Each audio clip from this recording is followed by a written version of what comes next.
Hello friend, good morning and welcome back. आज के इस वीडियो में हम देखने वाले हैं pharmacology second year diploma pharmacy के एक असाइनमेंट के टॉपिक को। एंड टॉपिक है ड्रग इंफॉर्मेशन ऐप, जैसे कि आप मेरे स्क्रीन में देख पा रहे हो। तो सबसे पहले हम देखेंगे कि what are the things we are going to cover, I mean what is the scope, I mean what are the topics we are going to cover in this particular assignment. तो सबसे पहले है इंट्रोडक्शंस, पर्पस एंड सिग्निफिकेंस, फिर है increasing reliance on mobile technology, types of information provided by drug information apps, categories of mobile medical app for drug information, medication guide and reference app, medication reminder and adherence ad, side effects and adverse reaction tracker, formulary and pricing app, and mobile medical apps used for doses recommendations, importance of accurate dosing, key mobile apps for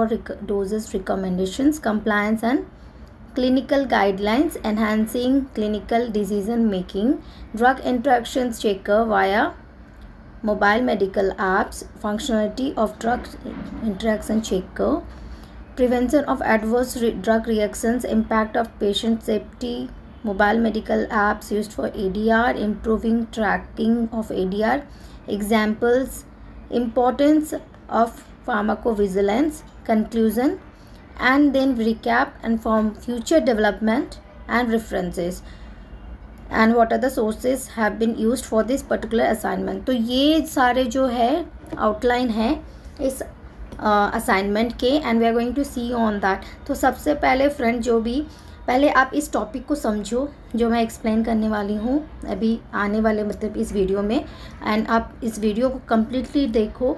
and जब आप चाहे तो आप इसके screenshot लेके रख सकते हो, एंड बाद में आप इसके असाइनमेंट बना सकते हो। और आपको अगर लगता है कि असाइनमेंट बड़ा है, लेंदी है, तो आप अपने मन से स्किप करके भी लिख सकते हो, एंड जितना चाहे उतना लेंदी या फिर जैसा वैसा या फिर छोटा भी बना के लिख सकते हो। साथ में मैं ये रिकमेंड करूँगी कि आपको इससे रिलेटेड बहुत सारी जो मतलब पिक्स वगैरह है आपको गूगल में मिल जाएगी, आप वहाँ से डाउनलोड करके उसके कलर प्रिंट आउट करके असाइनमेंट में ज़रूर पेस्ट करें। इससे क्या होता है कि आपका असाइनमेंट ब्यूटीफुल भी होता है और देखने में अट्रैक्टिव लगता है और आप अच्छे मार्क्स स्कोरिंग कर सकते हो। It becomes really presentable. ठीक है, तो चलो ठीक है, अभी शुरू करते हैं इस टॉपिक को। So what is drug information apps. तो ड्रग इंफॉर्मेशन ऐप्स ऐसा है कि ये सारे ऐसे ऐप्स की आजकल डिजिटल ज़माना है, सब कुछ ऐप मोबाइल के अंदर ही होता है। मोस्टली हम अपना डे टू डे लाइफ में मतलब आजकल मोबाइल इतना नेसेसरी हो गया कि हम उसके बिना जी भी नहीं सकते हैं। सो बहुत सारे ऐप्स होते हैं, तो उसमें से एक है ड्रग इंफॉर्मेशन ऐप्स, मतलब जो हमें दवाई से रिलेटेड जो इन्फॉर्मेशन हमें मिल जाती है उस ऐप्स के थ्रू में, और इससे हमारा बहुत सारा बेनिफिट होता है। पहले कैसा था, पहले हमारा मतलब इतना ज़्यादा नॉलेज नहीं था, पेशेंट को पता नहीं था क्या है नहीं है। अभी पेशेंट खुद इन्वॉल्व होता है अपने मतलब कुछ इलनेस में, वो खुद जानना चाहता है कि उसे क्या हुआ है, क्या रिकमेंडेड है, जो दवाई ले रहा है वो किस चीज़ के लिए ले रहा है, ट्रीटमेंट मतलब उसकी किसकी चल रही है, कोई उसे मतलब अननेसेसरी मतलब दवाई तो नहीं दे रहा, वो जो खा रहा है दवाई ले रहा है वेदर इट इज़ रिलेवेंट और नॉट। तो ये सारे जो है ना वो इन्फॉर्मेशन जो है वो इस ऐप के थ्रू से वो मिल सकता है, एंड पेशेंट जो है एक्टिवली एंगेज होता है अपने like day to day basis में। तो वही है, इसमें भी लिखा गया कि इसका पर्पस और सिग्निफिकेंस क्या है। इंस्टेंट एक्सेस है, पेशेंट एंगेजमेंट है, मतलब आप जहाँ से मर्जी हो आप वहाँ से एक्सेस कर सकते हो, बहुत इजीली अवेलेबल होता है, आपकी फिंगर टिप पे होता है, क्योंकि मोबाइल ऐप बहुत सारी आ गई है, डेस्कटॉप ऐप भी है, डेस्कटॉप में भी आप वेबसाइट में भी देख सकते हो, बट मोबाइल ऐप बहुत फ्रिक्वेंटली यूज आपके फिंगर टिप्स में है, इंस्टेंट एक्सेस है, और रियल टाइम डेटा अपडेट होते रहता है। तो आपको जो इन्फॉर्मेशन आपको जो मिलती है वो पूरा मतलब अपडेटेड होता है और बहुत ही एविडेंस बेस्ड होता है, मतलब पक्का होता है, ऐसा नहीं कि झूठा होता है।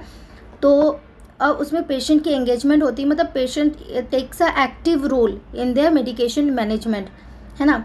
तो फिर इंक्रीजिंग इसकी वजह से क्या हो रहा है, ये जो मतलब मोबाइल टेक्नोलॉजी पे लोग ज़्यादा डिपेंडेंट होते जा रहे हैं। तो इसमें अभी आगे बढ़ने वाले हम लोग types of information provided by the drug information. तो किस तरीके से इंफॉर्मेशन हमें वहाँ से मिल सकती है, जैसे कि डोजेज रिकमेंडेशन है, डोज कितनी लेनी है, डोजेस इंट्रैक्शंस, मतलब क्या रिस्क है अगर हम लेते तो क्या उसकी साइड इफ़ेक्ट हो सकती है, कितनी सेफ्टी है, एडवर्स ड्रग रिएक्शंस मॉनिटरिंग। मतलब अगर उस डेटाबेस के मतलब उस ऐप के थ्रू से मुझे ये भी इंफॉर्मेशन मिल जाती है कि ये ड्रग लिया तो इसकी क्या रिएक्शन हो सकती है या कुछ एविडेंस आया कि नहीं पास्ट में, वो सारे रिकॉर्ड होते हैं, वो आपको मिल जाते हैं। जैसे कि बहुत सारी ऐसी दवाई होती है जिसके लिया तो स्टोमक अपसेट हो सकता है, स्टूल का कलर चेंज हो सकता है, आपका यूरिन जो है वो पेल येलो हो सकता है। तो ये सब है जो मतलब आप यू कैन मतलब get the information from this app. अभी नेक्स्ट आते हैं categories of mobile medical apps for drug information. तो इसमें सारे मेडिकेशन गाइड्स और रेफरेंस ऐप के बारे में बताया गया है। ये सारे एग्जाम्पल्स है, माइक्रोमेडेक्स, लेक्सीकॉम, ये सारे ऐप के एग्जाम्पल्स है। वैसे ही और दूसरा भी है मेडिकेशन मतलब रिमाइंडर एडहेरेंस, मतलब कभी कभी होता है कि हमें याद नहीं रहता है, तो बहुत सारी ऐसा ऐप है जो आपको अलार्म सेट करके रख सकते हैं, रिमाइंडर प्रोवाइड कराता है। एडहेरेंस मतलब इससे क्या होता है, एडहेरेंस मतलब होता है कि हम अपने डोजेस को मिस नहीं करते, और ये बहुत ज़रूरी होता है कि हम अपने डोजेस को मिस ना करें, क्योंकि जब हम डोज मिस करते तो हमारा ब्लड लेवल में जो है दवाई की जो कंसंट्रेशन होती है वो कम हो जाती है। तो एक मतलब ऐसा होता है कि हमें वो कंसंट्रेशन एक लेवल जो है वो मेंटेन करना होता है, तो इसके लिए हमें पर्टिकुलर इंटरवल में डॉक्टर बोलते हैं कि दवाई लेना चाहिए। तो अगर हम मिस करते हैं तो हमारा जो कंसंट्रेशन जो मेडिकेशन का है ब्लड लेवल में वो कम होता है, और इससे क्या होता है हमें बहुत टाइम लगता है रिकवर होने में। तो ये बहुत इम्पॉर्टेंट है। तो ये सारे ऐप्स के थ्रू ये होता है, क्योंकि अब घर पे या फिर कहीं पे तो नर्स तो होती नहीं है कि दवाई मतलब टाइम से लेके आए और दे। तो ये सब में ये बहुत मदद होता है। तो ये सारे ऐप्स के एग्जाम्पल है जो आप देख रहे हैं, मेडिसेव, माई थेरेपी, फिर इसके side effect, adverse reaction tracker, ये भी आपको यहाँ से मिल जाएगा और इसके भी एग्जाम्पल यहाँ पे दिए गए हैं।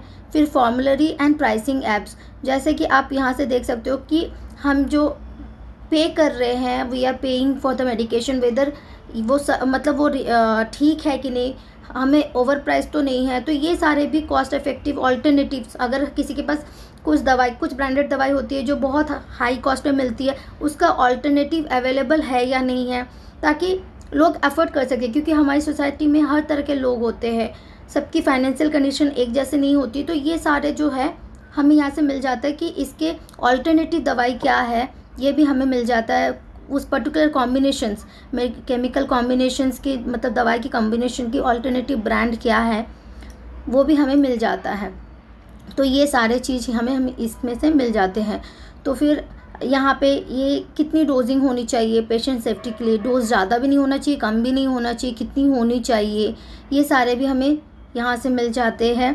और ये भी है कि ये डोजेस रिकमेंडेशन देता है। ये सारे एग्जांपल्स हैं जो यहाँ पे आप स्क्रीन पे देख रहे हो, and you can give examples. आप चाहो तो 1-2 एग्जांपल दे सकते हो, जितना मर्जी दे सकते हो, मतलब 3 लिख लो, 1 लिख लो, जितना मन उतना लिखो। फिर कंप्लायंस विथ क्लिनिकल गाइडलाइंस, है ना। तो ये सारे जो हमें जो इन्फॉर्मेशन मिल रही है ये एविडेंस बेस्ड है, मतलब पास्ट में किसी के साथ हुआ है और उसे रिकॉर्ड किया गया है मेडिकल स्टाफ के थ्रू। आई मीन चाहे वो नर्स हो या नर्स हो या हॉस्पिटल का कोई बंदा हो या फिर डॉक्टर खुद हो। तो ये एविडेंस बेस्ड इंफॉर्मेशन हमें मिलती है, जो हमें ऐप के थ्रू से मिलती है, वो रियल टाइम मिलती है, अपडेटेड मिलती है, एविडेंस्ड मिलती है। ऐसा नहीं कि कोई अपने मर्जी से या गलत सलत वहाँ से मिल जाता है। तो ये प्रूफ बेस्ड है। तो इसमें से जो इन्फॉर्मेशन मिलता है we can trust it, we can trust on it. ये देखो रियल टाइम अपडेट होता है, ठीक है। और इससे क्या होता है, हमें डिसीजन मेकिंग में इजी होता है, क्योंकि अगर हमें पता होता है कि हाँ ऐसे किसी को एलर्जी है तो ये दवाई नहीं देनी है ना, तो वो चीज़ प्रिस्क्राइब नहीं करते हैं, फिर उसकी ऑल्टरनेटिव कुछ प्रिस्क्राइब किया जाता है, डॉक्टर प्रिस्क्राइब करते हैं। तो ये ऐप ऐसा नहीं है कि ये सिर्फ पेशेंट के लिए यूज़फुल है, ना कि सिर्फ पेशेंट के लिए, डॉक्टर के लिए भी बहुत यूज़फुल है। सभी जो भी मेडिकल रिलेटेड फील्ड से बिलोंग करते हैं या फिर कोई पेशेंट जो चाहता है कि वो खुद एंगेज हो, क्या दवाई ले रहा है उससे जानना चाहिए। ऑफकोर्स जानना चाहिए कि मैं कोई बंदा अगर कुछ ले रहा है तो उसको पता होना चाहिए वो क्यों ले रहा है, किस लिए ले रहा है, सही ले रहा है, गलत ले रहा है। तो उसे पता होना चाहिए। तो ये सारे ऐप्स जो है काफ़ी यूज़फुल है उन केसेस में। और ये ड्रग इंटरेक्शन चेकर आप इसमें से ट्रैक कर सकते हो, बहुत सारी चेक कर सकते हो। अलर्ट सिस्टम है, कम्प्रीहेंसिव डेटाबेस, मतलब बहुत ये आपको मतलब इजी लैंग्वेज में ये सारे इन्फॉर्मेशन आपको मिल जाएंगे। यूज़र फ्रेंडली इंटरफेसेस है इनके ऐप्स को आप जो चलाते हो, ये कोई ऐसा नहीं हार्ड है कि आप ये इनके एप्लीकेशन को चला नहीं पाए, बहुत ईजी है, मतलब यूज़र फ्रेंडली है, कोई भी चला सकता है। थोड़े से अगर जिसको नॉलेज हो मोबाइल का वो आराम से चला सकता है।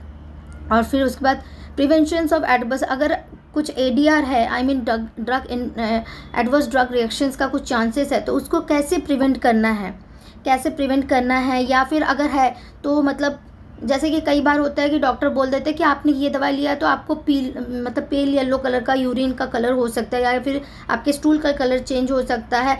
तो घबराना नहीं है। तो क्या होता है, पेशेंट को पहले से इन्फॉर्म रहता है कि इसका ये चीज़ है, तो I should not be panic नहीं होना है ना। तो ये सब चीज़ बहुत ज़्यादा हेल्पफुल है। और पेशेंट की सेफ्टी, मतलब कितना सेफ़ है, कौन सा ड्रग कितना सेफ़ है, उसकी ऑल्टरनेटिव, ये सारे, एलर्जी है तो नहीं लेना है या ऑल्टरनेटिव लेना है, ये सारे मिल जाते हैं। और इम्प्रूविंग ट्रैकिंग ADRs, ओके, ये सारे जो है एग्जाम्पल्स है। और ये काफ़ी यूज़फुल है, मतलब सारे हेल्थ प्रोफेशनल के लिए, पेशेंट के लिए काफ़ी ज़्यादा हेल्पफुल है। इसको मैं हटा देती हूँ। तो ये सारे एग्जाम्पल्स है स्पेसिफिक ऐप्स के जो आप स्क्रीन में देख रहे हो। आप इसकी स्क्रीनशॉट ले लो और बाद में आप लिखना, पहले आप समझ लो, पूरे वीडियो को गो थ्रू कर लो, फिर आप इसकी स्क्रीनशॉट ले करके अब आराम से लिखो, जितना लिखना उतना लिखो। और पिक्चर्स ज़रूर चिपका लेना, उससे बहुत ज़्यादा रिप्रेजेंटेटिव होता है, मतलब प्रेजेंटेशन बहुत सही लगता है कलरफुल पिक्चर से, और मार्क्स इजीली स्कोर होता है। थोड़ा सा स्केचिंग वगैरह कर लेना, स्केच पेन से थोड़ा सा अच्छे से कर लेना, ताकि प्रेजेंटेशन काफ़ी मतलब ब्यूटीफुल हो, तो अच्छे स्कोरिंग हो जाएंगे। इम्पॉर्टेंस ऑफ फार्माकोविजिलेंस, ओके, इसमें सारा जो पोटेंशियल रिस्क वगैरह जो हमारे मेडिकेशन से रिलेटेड होता है, ये सारे हमें यहाँ से पता चल जाता है। और ये है कंक्लूजन्स और रिकैप है, जो मतलब हमने आगे पढ़ा है बस उसी के बारे में ही है, और कंक्लूजन्स वगैरह, ठीक है। एंड ये है पेशेंट के डोजेस, इंट्रैक्शंस वगैरह, वही रिकैप है। एंड उसकी फ्यूचर डेवलपमेंट क्या है इसके बारे में यहाँ पे बताया गया है कि आर्टिफिशियल इंटेलिजेंस या एनहांस इंटरऑपरेबिलिटी, ये सारा जो है इसकी फ्यूचर एनहांसमेंट है, क्या मतलब और क्या फ्यूचर में और अच्छा हो सकता है, इसके बारे में बताया गया है। एंड ये है रेफरेंसेस जहाँ से ये डेटा मैंने लिया है, कलेक्ट किया है। तो you can mention something like that. तो ऐसा है कि यू टेक द, आप स्क्रीनशॉट ले लो आप ये सब के, एंड यू आपकी जितनी मर्जी है आप उतना लिखो, आपको इतना लिखना है इतना लिखो, कम लिखना है 1-2 पॉइंट स्किप कर दो, एग्जाम्पल्स थोड़े कम कर दो, और पिक्चर्स ज़रूर चिपका लेना। मैं बार बार बोल रही हूँ, पिक्चर्स से बहुत ज़्यादा सही लगता है असाइनमेंट और ईजी स्कोरिंग होती है। और स्केच पेन का ज़रूर आउटलाइंस वगैरह में यूज़ कर लेना, उससे बहुत इजी स्कोरिंग हो जाता है। So thank you very much. अगर आपको ये वीडियो सही लगा, अच्छा लगा, तो thank you so much, and please subscribe my channel and please support me. तो thank you so much, bye.